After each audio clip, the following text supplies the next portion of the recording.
नमस्कार मित्रांनो, जनसंवाद न्यूजमध्ये आपले सहर्ष स्वागत आहे। आज महाराष्ट्र दिन व कामगार दिन या निमित्त आपणा सर्वांना हार्दिक हार्दिक शुभेच्छा। मित्रांनो, आज कामगार दिन असल्यामुळे कामगारांच्या कल्याणकारी असलेल्या योजनांविषयी आणि त्या कार्यान्वित कशा पद्धतीने आहेत याविषयी विश्लेषण करण्याचा मी छोटासा प्रयत्न करत आहे। मित्रांनो, कामगारांचे 2 टप्प्यामध्ये वर्गीकरण करण्यात येईल। एक म्हणजे संघटित कामगार आणि दुसरा म्हणजे असंघटित कामगार। संघटित कामगारांचे कल्याणकारी योजना राबवल्या जातात, त्या शासन लक्ष घालतं, परंतु असंघटित कामगाराविषयी म्हणावे एवढी शासनाची लक्ष नाही। कामगार केंद्र किंवा कामगार न्यायालयही त्याकडे दुर्लक्ष करतात असं म्हणायला हरकत नाही। मित्रांनो, छोटे हॉस्पिटल, हॉटेल, कापड दुकान, किराणा दुकान किंवा छोटे छोटे उद्योग या ठिकाणी असणाऱ्या कामगारांचे पीएफ कटत नाही, मेडिकल सवलती मिळत नाहीत। अपघातामध्ये तो जर अपंग झाला तर प्रथम उपचार मालक स्वतः करतो, पण त्यानंतर मालक त्याकडे दुर्लक्ष करतो। असे कितीतरी कमतरता या कामगाराविषयी आपल्याला सांगता येतील। अशा कामगाराविषयी कडक पावले शासनाने उचलले पाहिजेत।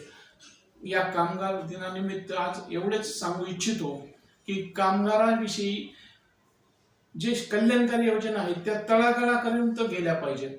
ग्रामीण भागामध्ये या कामगारांना त्या कायद्याची माहितीही नसते आणि कुठल्याही प्रकारची माहिती नसल्यामुळे तो उद्योगधारक किंवा मालक त्या कामगारांची खूप मोठ्या प्रमाणामध्ये पिळवणूक करतो। पिळवणूक म्हणजे कशी, तर साधारणपणे 10-10 घंटे 12-12 घंटे त्याच्याकडून काम करून घेणे आणि कमी मोबदला देणे। म्हणजेच पूर्वी एक रेडिओवर जाहिरात असायची की कमी मोबदल्यामध्ये जास्त श्रम आणि जास्त श्रमामध्ये कमी मोबदला, हे दोन्ही जसे चूक आहे तसेच ती प्रत्यक्ष परिस्थिती ही कामगाराच्या बाबतीत होते। आता कामगारांना कुठल्याही सवलती मिळत नाहीत, कामगाराची पिळवणूक होती।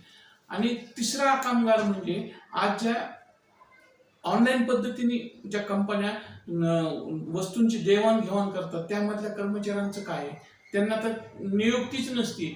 ज्या दिवशी काम करेल त्या दिवशी करेल, नाही करेल त्या दिवशी काही नाही, आणि त्याचा अपघात झाला तर त्याकडे कोणाचंही लक्ष नसतं।